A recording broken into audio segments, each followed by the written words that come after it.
Enregistré. Voyageons local. Quelques mots et le voyage commence. Donc, bienvenue dans nos discussions. Donc, aujourd'hui, nous avons l'honneur de recevoir Lasco Ofifi. Merci Rosny, merci Voyage en local pour cette invitation. Merci beaucoup. Donc, Lasco Ofifi, le nom de rappeur, donc le nom officiel de ce grand rappeur, donc qui a sorti un EP, son tout premier EP. C'est ça Euh, mon premier EP. Donc là, en 2023. Donc là, c'était en octobre 2023. Oui, le 6 octobre exactement. 6 Oh, octobre. ok. Donc on est connecté là sur voyageonlocal.blogspot.com. Donc n'hésitez pas à à nous suivre, à liker, à dire ce que vous aimez, tout ça, commenter, n'hésitez pas, à partager. Donc on va rentrer dans le vif du sujet. Cet Oui. EP, il s'appelle Ici et maintenant. Oui. Du coup, pourquoi ce titre Ici et maintenant? Pourquoi ici et maintenant? En fait, parce que, comment dire, ce projet, j'ai voulu l'inscrire dans le temps, en fait, qu'il n'y ait pas forcément comment dire, de période pour pouvoir l'écouter. Et j'espère en tout cas que le public va le voir comme ça. En tout cas, moi, c'est comme ça que je l'ai conçu. En fait, donc voilà, donc qu'il soit, j'ai essayé, du moins, à ce qu'il soit intemporel par rapport aux thématiques utilisées ou par rapport aux instrus que j'ai sur lesquels je pose. Et aussi parce que en fait je voulais que chaque morceau porte un thème et j'avais envie que, en tout cas bon, c'est le souhait que j'ai voulu mettre, mais j'avais envie que lorsqu'on écoute par exemple le titre éponyme Ici et maintenant, qu'on soit vraiment dans cet univers-là. Et quand on passe à la deuxième, quand on écoute à LRDB, ben on est sur autre chose. Et voilà, donc que chaque son est vraiment une temporalité, vraiment un univers bien spécifique. Et vu que donc c'est pour ça que je l'ai appelé Ici et maintenant, parce que à chaque titre, on est vraiment dans le ici et maintenant. Le présent de Ici et maintenant n'est pas le même que de ALRDB et le même que Petit Bout ou 420. Voilà, Ok, je sais. merci, merci beaucoup, Voilà. très bien. Dans ce projet, on entend du français, de l'anglais, du lingala. Mhm. On sait que tu as étudié l'italien au Congo et parfois tu t'improvises Oui. au créole via Google Traduction, notamment. Vous avez Ah, des bonnes sources? il faut, il faut. Bah oui. Pourrais-tu nous expliquer d'où vient ton intérêt pour les langues vivantes et quelle est ta langue maternelle, s'il te plaît? Alors, mon intérêt pour les langues vivantes, alors déjà, dans ma famille, il y a plusieurs communautés différentes, euh, plusieurs communautés différentes d'Afrique centrale. J'ai mes grands frères qui ont vécu pendant de très nombreuses années en Océanie, donc en Australie et en Nouvelle-Zélande. Donc, j'ai des neveux et nièces néo-zélandais et australiens. Par mes origines familiales, du côté de ma mère, il y a un côté du Centrafrique. Et mon père, c'est Congo, bas Congo. Donc voilà, donc en fait, je suis moi-même un mélange de cultures et dans mon entourage, il y a cette diversité-là. Et en fait, j'écoute, même dans ma musique, hein, même ma musique, c'est comme ça, elle est très diverse. J'écoute de la musique américaine, donc du rap US, j'écoute du reggae, j'écoute de la musique africaine, donc du ndombolo, des sons Naija. Donc voilà, donc j'écoute toutes sortes de musiques de toutes les origines toute origine confondue. Donc en fait, pour moi, voilà. Alors, je fais de la musique, du rap en français, de la musique en français, mais ça peut m'arriver, par exemple, j'ai un titre qui est sorti juste avant mon projet, avant le EP Ici et Maintenant, j'ai un titre qui s'appelle Diata Bao et qui est en Kikongo. Donc, en fait, dans ce morceau, je rappe en Kikongo Lingala sur tout le morceau. Donc, c'est mon premier morceau en langue, africaine. autre que le français. Mais voilà, donc voilà pourquoi en fait il y a cette diversité de langues. Ça vient de mon parcours, de mon entourage et de la musique que j'écoute. Et pour parler du Kikongo, enfin, après, bon, moi, je suis pas une pro, mais là, dans Ici et Maintenant, dans plusieurs punchlines ici et là, Mhm. on entend soit du Lingala, soit du Kikongo. Oui, Est-ce que oui, oui, oui, oui. c'est bien ça. Oui, Et oui, du bah oui, parce que bah, vas-y, excuse-moi. non, vas-y, vas-y. Bah, en fait, bah, ça s'explique aussi parce que bah, moi, je suis né en France, mais j'ai grandi en Afrique. J'ai grandi au Congo-Brazza jusqu'à mes 18 ans. Donc, en fait, bah, au Congo-Brazza, c'était le Lingala. Bah, à la maison, bon, maman nous parlait en français, mais sinon, ma grand-mère maternelle euh, nous parlait en Lingala exclusivement ou en Sango, donc langue du Centrafrique. Du côté de ma famille paternelle, on nous parlait en Lari.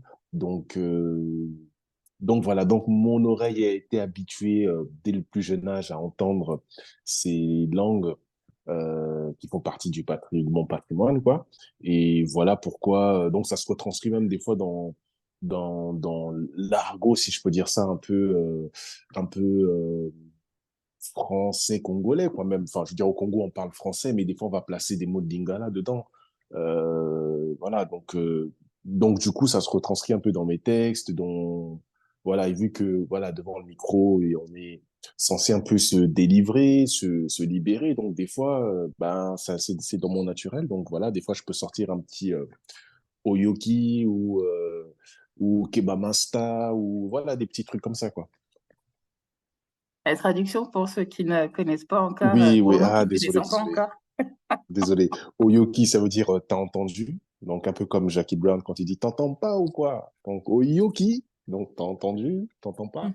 Et Kiba Masta, ça veut dire attention, attention, Masta en fait. Masta, c'est en lingala, Masta, c'est pour dire, ça veut tout et ça veut tout dire et rien dire. Enfin, pas rien dire, mais ça peut prendre plusieurs significations différentes. Ça peut être mon pote, ça peut être maître, ça peut être mon gars, Masta. Donc, t'es mon Masta, c'est, enfin, voilà. Donc, C'est un en mot gros, c'est, valise, quoi. Dépendamment de la situation, voilà, c'est un un mot mot valise. valise. C'est comme en France, on dit gros, hey, gros. Donc, gros, Mhm. c'est mon bro ou mon négro. Voilà, c'est, voilà. Ok, bah, très bien. Mm. Donc là, vraiment, en fait, tu continues à nous faire voyager. Donc, voyageons local, hein, quelques mots et le voyage commence. Donc, avec ton... Exactement, ça s'y prête bien, hein, dis donc. Mais oui, c'est pour ça, parce qu'avec ton EP, bah, tu nous fais voyager dans ton monde, mais aussi dans le monde en Mhm. général. Donc, Ouais. on part en Afrique du Sud, on est aux États-Unis, on est en France, à Paris, on est au Congo.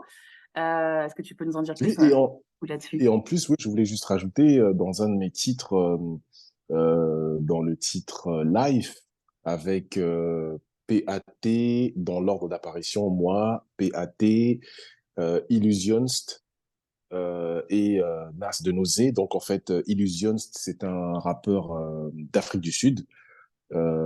Et Nas de Nausée, c'est un rappeur de Pointe-Noire. Et PAT, c'est un rappeur congolais, congolais, mais qui vit en France. Donc, c'est un pote à moi, en fait, avec qui on se connaît avec Pat, on se connaît depuis la troisième, je crois. Donc, depuis mon retour, depuis 98, 97, 98, on se connaît avec Pat. Et donc, en fait, Illusions, comment j'ai eu la connexion, c'est donc un des beatmakers avec qui j'ai pas construit l'album, mais qui m'a conseillé sur des prods même avec qui j'ai un très bon feeling, qui s'appelle Spleen Infinity Prime et qui est un pote congolais qui a grandi, non pas grandi, qui a vécu en Afrique du Sud et donc qui est beatmaker, DJ, tout ça. Et donc, c'est lui qui m'a connecté avec Illusions parce que je cherchais pour live, je cherchais un rappeur en dehors des frontières congolaises et tout ça. Je voulais vraiment quelque chose que j'avais pas encore fait, pas de connexion avec. Et donc, du coup, il m'a dit, ah, mais j'ai un gars à moi, Illusions et tout. Et donc, voilà. Donc, c'est comme ça qu'on retrouve Illusions, donc un rappeur d'Afrique du Sud sur le morceau Life. Et il y a d'autres morceaux comme ALRDB et In Love que j'ai. Donc, c'est Brianna Marine qui est au refrain, et donc c'est une Américaine. Voilà, donc voilà, juste pour vous illustrer un peu comment dire, la richesse linguistique. Donc, le fait qu'il n'y ait pas que du français dans mon album et qu'on peut retrouver de l'anglais américain ou de l'anglais d'Afrique du Sud. Et même pour les prods, enfin, est-ce que le studio, enfin, les producteurs, les beatmakers, ils étaient tous en France et francophones? Ou tu as dû justement, de ce que j'ai compris, enfin, comment ça s'est passé? Est-ce qu'ils viennent tous de France, les beatmakers? Non, non, je crois qu'il y a, si mes souvenirs sont bons, il faudrait que je regarde, mais je crois même qu'il y a même aucun beatmaker français, je crois, hein, sur... Ah, si. Ah, je me trompe, il y en a qu'un seul. Sur le morceau Life, c'est Abraham Lilson, qui est un beatmaker français d'origine congolaise. J'étais à l'école avec son grand frère, en fait, on était dans la même classe. Et donc, Abraham Lilson, c'est le seul beatmaker français qu'il y a dans mon projet. Mais en gros, c'est le côté Et international toujours et de parler d'autres langues, quoi. Donc, tu parles oui, notamment l'anglais. bah, après là, en fait, c'est les prods, ça s'est vraiment fait au feeling. Alors, oui et non, oui, parce que ben, moi, je m'inspire, en fait, moi, c'est au feeling, j'écoute la prod. Si la prod, elle me parle tout de suite, voilà, je vais avoir envie de faire quelque chose dessus. Et en fait, c'est comme ça que vient mon process de création. Donc, en fait, j'ai l'habitude d'écouter des instrumentales. J'en écoute tout le temps, même, je dirais, même en voiture ou à la maison, je fais la vaisselle ou à manger. J'aurai des prods en tête. Je serai en train d'écouter de la musique, en tout cas. Et en fait, du coup, c'est juste que les plateformes sur lesquelles j'ai récupéré, enfin sur lesquelles j'ai payé les prods, bah il y avait pas de beatmaker français quoi. Et bon, moi qu'il soit français ou pas, c'est pas je fais pas du chauvinisme dessus, et moi c'est vraiment la musique qui m'importe quoi. Si qu'il soit d'Azerbaïdjan ou d'Israël ou du Japon ou du Congo, tant que la musique me parle, voilà. On fait des connexions, Donc quoi. On fait des voilà, connexions. c'est ça. Ben, c'est ça aussi important. C'est ça qui est bien aussi dans la musique, surtout à plus forte raison aujourd'hui, où on est tous connectés, on n'a pas besoin de se rencontrer pour faire de la musique, tout se passe sur Internet. Donc voilà, donc ça peut, et c'est ça qui est super, quoi. C'est ça qui est super. Et en tout cas, oui, c'est vraiment une belle opportunité parce que il m'est arrivé des péripéties avec la création de ce projet. Et en fait, à un moment donné, je me suis retrouvé un peu, même avant ma péripétie que je vais raconter tout à l'heure, je me suis retrouvé sans instru, sans rien. Mais je me suis dit, mais attends, mais je sais écrire des textes, je sais rapper. Bah, j'ai juste à trouver un beatmaker, quoi. J'ai juste à trouver des prods. Et voilà, donc et c'est comme ça que je me suis un petit peu, je dirais, lancé. Et donc voilà. Parfait. Et puis, bah, merci déjà pour cette première partie de réponse. Et, euh, et justement, le fait de se lancer, d'avoir, de pas avoir peur, enfin, d'être, ouais, de se lancer, de prendre du bon partout.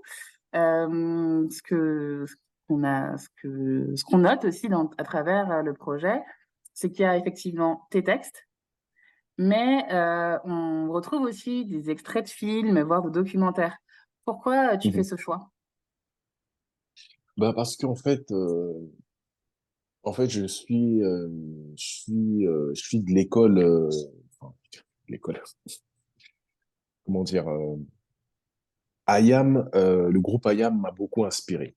Voilà, On est sous la même j'ai étoile? comment, oui, l'album de l'école du micro d'argent, c'est un album qui m'a beaucoup inspiré dans mes débuts. Voilà, j'ai commencé à faire du rap en 1999 avec des potes de classe. On était au Congo à cette époque-là, à Pointe-Noire plus précisément. Et en fait, c'est la... il y a une mixtape qui est sortie, qui s'appelait Sad Hill, qui a été produit par Akash, Akhenaton et DJ Keops. Et en fait, dans cette mixtape-là, il y a un morceau qui s'appelle Justifiable, qui a été fait par les X-Men. Et en fait, c'est ce morceau-là, en fait, qui a été le déclencheur de la Fifi, en fait, du rap dans ma vie. C'est que j'étais intrigué Alors, ceux qui ne connaissent pas iront écouter Justifiable. C'est un morceau qui date de 98, hein. Il est sorti dans la mixtape Sad Hill. Et en fait, ce morceau-là m'a intrigué parce que j'étais bluffé. Pour moi, avant C'est Justifiable, le rap m'avait pas parlé comme ça, en fait. C'est-à-dire que là, quand j'écoutais C'est Justifiable, j'étais intrigué par la façon comment donc les X-Men, donc Hill et Cassidy, comment ils jouaient avec les mots, les sonorités et même au-delà de ça, c'était dans le flow en fait, dans la façon de se poser. Pour moi, je me suis dit mais c'est qui ces gars qui jouent avec les mots comme ça? C'était vraiment ça m'a vraiment, je vais pas dire traumatisé parce que ça m'a fait du bien, mais ça m'a vraiment comment je pourrais même pas dire ça m'a inspiré quoi et donc du coup ça m'inspirait tellement que ça a été la première phase en fait la première rencontre avec le rap, c'est que je réécrivais ce que j'entendais en fait. Donc je prenais une feuille blanche et je le réécrivais, donc j'ai réécrit le texte de Justifiable sur une feuille blanche juste à mon oreille en me fiant à ce que j'entendais, et après j'ai appris le texte Justifiable comme ça. Et donc, les premiers morceaux qui m'ont vraiment inspiré, donc il y a Justifiable et le morceau La lettre de Shuriken dans son album Où je vis. C'est un morceau qui m'a beaucoup parlé parce que j'avais l'impression ça me parlait beaucoup par rapport à mon histoire personnelle. Et donc, pareil, la lettre, j'ai recopié le texte en me fiant à ce que j'entendais. Et c'est comme ça que ça a commencé, en fait, ce goût pour les mots, pour l'écriture. Et après, bon, le prolongement, bah, on était dans la période 97-98. Le micro d'argent est sorti quelques mois après. Et là, en fait, voilà, donc juste, je voulais... et donc, voilà, je voulais juste revenir par rapport à ça. C'est que IAM, en fait, dans leur création ou dans leur process. Enfin, quand on écoute le micro d'argent, c'est très scénarisé, c'est très cinématographique, et ça m'est resté, ça m'est beaucoup resté. Et dans mes précédents projets, donc là, ici et maintenant, c'est mon troisième projet solo. Donc dans les deux projets que j'ai sortis avant, il y avait déjà comment dire, cet ajout d'éléments cinématographiques. On peut retrouver ça, par exemple, dans mon premier projet qui s'appelle Ombre et Lumière Mixtape. Donc, je crois le deuxième morceau qui s'appelle La Bête. On peut retrouver sur YouTube, sur mon YouTube, Lasco Fifi, sur ma chaîne. Eh ben, La Bête, l'intro de La Bête, c'est un extrait d'un film de Pip. Et je dirais pas, vous irez écouter, ceux qui savent, ils retrouveront de quel film je parle. Bon, bah, on laissera les infos du YouTube dans dans la description de cette Ouais, interview. Et justement, en ok. parlant de mots, qu'on peut réécrire, réutiliser, Mhm. il y a dans le titre NJNP, Oui, à un moment donné, donc on peut entendre uni comme les 10 doigts, comme uni comme les 10 doigts, qui ferait oui, écho à uni comme les 5 doigts de la main. Donc oui. pourquoi ces mots, du coup, ces expressions s'opposent et où se complètent? Non, elles s'opposent pas, elles se complètent, je dirais, parce que, alors déjà dans NJNP, il faut bien replacer le contexte. NJNP, donc c'est l'anagramme de Not Justice, No Peace. Ce morceau, je l'ai écrit, euh, je l'ai écrit quelques, non, je l'ai même écrit avant ça. Mais en tout cas, bon, euh, je me suis inspiré d'événements qui ont touché la communauté noire, que ce soit aux États-Unis ou en Afrique et tout ça. Donc c'est ça qui m'a un peu aidé à écrire ce morceau.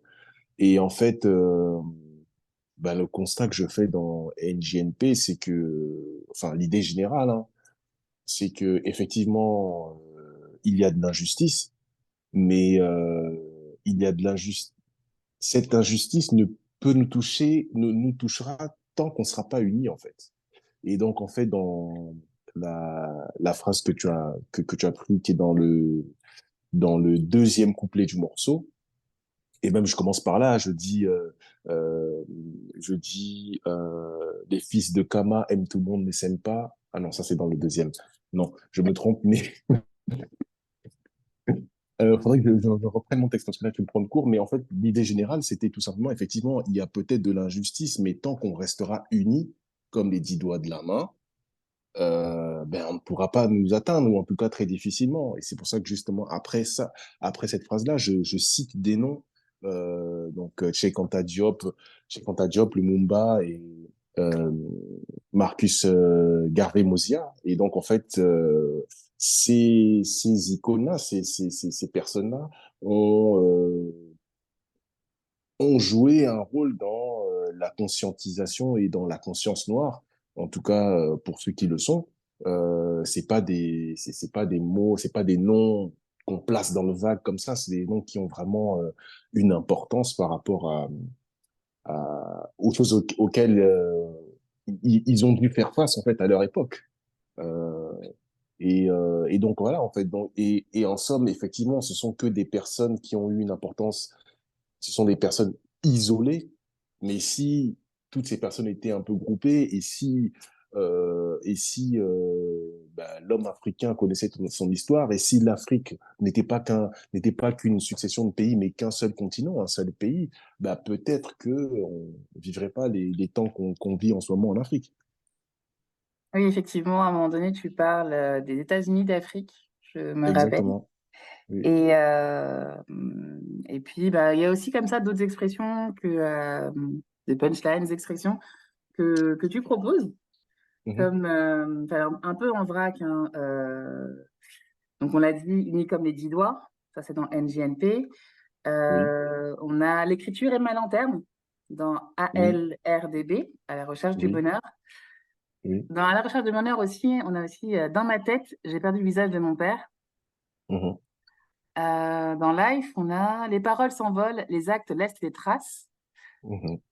Dans Ici et maintenant, on a notamment dans ce monde, ma mère est mon héros. Mhm. Dans 420, tu dis notamment chaque jour est une fête tant que tu Mhm. respires. Oui. C'est vraiment en vrac, hein. Donc, du coup, là, on va passer à Innocence, par exemple, où tu dis s'il y a pédo, faut les Kill Bill. Oui. Euh, on va encore continuer. Ici et maintenant, ce qui est pas mal aussi, ce que tu dis, lâche prise mon frère, sois meilleur Mhm. qu'hier. Mhm. Et il y en a aussi une pas mal. Après, bon, ça c'est totalement subjectif, hein. Mhm. Je kiffe comme on s'en lasse. Enfin, que je suis comme on s'en lasse, comme une liasse de yébi. Lias de Yebi, ça c'est dans In Love. Et puis, du coup, il y en a une autre pas mal aussi, c'est dans Petit Bout, quand tu dis Oui. aimez-vous, soutenez-vous, écoutez vos mères. Oui. Et du coup, enfin, bon, on a traité, il y a plein de sujets qui sont abordés, hein, c'est vraiment tiré comme ça des phrases euh, sans les organiser. Mais on retrouve Mhm. souvent des valeurs, bah, du coup, humaines, citoyennes, qu'on pourrait dire essentielles. Bah, voilà, la Mhm. famille, la diversité, la santé, la sécurité, l'amour. Mhm. Bah, du coup, quelle est la place des mots dans ton développement personnel? Ah, la place des mots, pour moi, elle est importante, hein. Pour moi, bah, les mots veulent dire quelque chose, quoi. Et pas que les mots, le ton aussi qu'on emploie pour dire les mots. Il y a une citation comme ça sur laquelle j'ai tombé il y a pas très longtemps. Et en fait, bon, là, je vais essayer de la ressortir avec les restes que j'ai, mais ce sera pas exactement ça. Mais en fait, ça voulait dire euh, que si on n'emploie pas le bon ton avec les bons mots, en fait, c'est comme si on avait dit l'inverse de ce qu'on a voulu dire, en fait. Donc, euh, donc, tout ça pour dire qu'effectivement, bon, là, le ton, c'est un ton, comment dire, narratif. Après, ça dépend des morceaux, mais par exemple, pour l'innocence, voilà, c'était un storytelling. En tout cas, c'est comme ça que je l'ai écrit et c'est les quelques retours que j'ai eus. Ben, les gens sont restés, ont beaucoup relevé ça, le storytelling. Donc, en fait, voilà, c'est une histoire que je raconte. Donc, les mots sont importants pour moi. et surtout que ma musique, on pourra essayer de jouer à ce petit jeu-là, d'essayer de trouver des gros mots, par exemple, dans mon projet, et je suis sûr qu'on va pas, on va pas en trouver. Ou peut-être, il y a pas de grossièreté en tout cas. Il y a pas de grossièreté dans mon projet, et en fait, pour la simple et bonne raison que je fais attention quand j'écris, et parce que je souhaiterais que ma musique soit vraiment écoutée par tout le monde, quoi. Que ce soit les plus petits, aux plus vieux. Donc j'essaie vraiment d'utiliser vraiment des mots simples. Pas besoin de rentrer dans des grandes théories, mais des mots simples qui peuvent être compris par n'importe qui. Et donc c'est pour ça que pour moi les mots sont importants, quoi. Sont vraiment importants surtout, et encore plus parce que la musique, c'est une musique à texte. Pour moi, le texte est super important. J'arrive pas, bon, pas que j'arrive pas. C'est un exercice de style, de faire de l'ego trip, tout ça. Voilà. Ok, ça, je sais faire, mais je préfère quand on me propose des morceaux, ou quand je pars sur une inspiration et que j'ai une inspiration sur un morceau, j'aime bien raconter quelque chose, soit raconter une histoire qui va pas forcément être personnelle, mais que j'aurais peut-être entendu. Donc, d'autres personnes vont peut-être se retrouver dans ce morceau à différents moments du morceau. Donc voilà pourquoi les mots pour moi sont très importants, et puis puis bah voilà, quand on écoute un peu la musique actuelle, bon, sans vouloir dénigrer mes collègues rappeurs, hein, mais je trouve que des fois, il n'y a pas trop de recherche hein, dans leur texte, quoi. Après, bon, chacun son délire, mais c'est dommage, je trouve et là, je parle de la langue, mais de mots, là, parce que c'est du français, mais ça pourrait être aussi en lingala, parce que on a de très belles langues africaines. Le lingala est une belle langue, c'est vraiment, on pourrait même dire la langue de la drague, parce que c'est c'est vraiment une belle langue et qui est très musicale en même temps, qui est très musicale et tout. Donc non, les mots sont importants pour moi. Euh, ouais, les mots sont importants. Bah, merci beaucoup. Bah, merci pour tout ça. Mhm. Bah, du coup, pour qu'on puisse continuer à rentrer dans ton univers et du coup pouvoir profiter de ce projet, notamment ici et Mhm. maintenant, et se replonger à nouveau dans ta discographie. Est-ce que tu pourrais Mhm. nous dire bah, où on peut trouver ton EP, tes actualités, et où est-ce qu'on peut te suivre, s'il te plaît? Alors, mon EP, vous pouvez le trouver sur toutes les plateformes de streaming, donc Apple, iTunes, Spotify, Deezer, YouTube. Euh, voilà, donc Lasco, O-F-I-F-I. Donc Lasco, L-A-S-K-O, plus loin, O-F-I-F-I. Sur YouTube, sur Spotify, sur iTunes, comme je l'ai dit. Vous pouvez me trouver. Euh, Au niveau de mes réseaux, bah, je suis joignable. Voilà, vous pouvez me trouver sur Insta, Facebook, et TikTok. J'ai créé un compte TikTok récemment, donc et TikTok. Donc voilà, je suis sur ces trois réseaux sociaux. Et puis mon actu, je suis encore sur la promo du projet. J'essaie de travailler du visuel, donc il y aura possible qu'il y ait des clips. En tout cas, j'y travaille. Je travaille dessus. Et puis, bah, sinon, j'écris encore. J'étais encore en studio hier. Voilà, c'est un featuring avec des potes. Là, on se lance sur un truc. Donc voilà, voilà mon actu. Voilà mon actu. Bah, félicitations. Félicitations pour tout ça. Merci pour cette EP, hein, ici et maintenant. Merci Est-ce que, Rosny, merci pour l'invitation, pour l'accueil et tout ça. avec plaisir. Est-ce qu'il y a des remerciements éventuellement que tu voudrais faire avant de partir? Ben, remercier tous ceux qui ont été curieux et qui ont écouté ou qui ont partagé mon projet. Ça me touche vraiment parce que voilà, j'ai vraiment fait. Bon, ce projet c'était pour me faire plaisir moi d'abord, mais aussi pour partager, faire écouter ma musique. Donc ça me touche que les gens aient pris le temps d'écouter et jouer le jeu du partage et tout ça. Donc merci à tous ceux qui ont participé de près ou de loin à la à la propagation de ce projet, pour les streams, tout ça. Merci au Mur du Son, le studio où je bosse. Donc, big up à Renaud, Clément et à Nico, mon ingé perso, c'est lui avec qui je bosse.